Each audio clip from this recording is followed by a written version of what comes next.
Okay, this is a little scrapbook that I started putting together back in 1989 when I saw the race for the first time. Some clippings from some magazines. This was a specialized ad with Gorbachev. I guess it was political at the time. Here's some racing goals that I had written down for the season. Nothing too exciting there. Okay, so here it is. Course dates 1989. Huge crowds, you can see. It's pretty exciting. There's the Art Museum in the background. Watched the race from Center City that year. We were helping with the course marshaling. Obviously, nobody's wearing helmets. People were wearing sweatbands. Very cool, very 80s. Pepsi was a big advertiser back then in bike racing. There they come past the Art Museum. So this was my one of my first races. This was the time trial that they do the day before the actual race. They do it up the Maniac Wall. It just starts at the bottom and goes to the top. So there I am waving to the camera, and let's see, there's me on the climb. Afterwards, not looking so good. In fact, I think the next picture, yeah, I'm on the ground here. It was pretty hard. It was a pretty intense race. So this was probably me, this was the next year hanging out in the feed zone area, which was pretty cool to have access to that. That was kind of like the behind the scenes, backstage pass back then.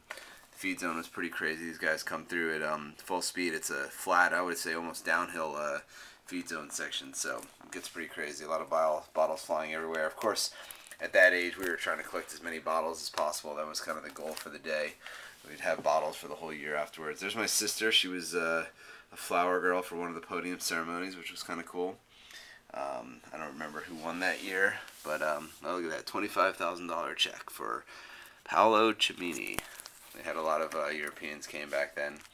So there's some more clippings. This is pretty cool. This is the year that let's see, Michael Zanoli won, but here we see Davis Finney was the top American, which meant he got the national championship title. That's how they used to do it. It was a little bit different.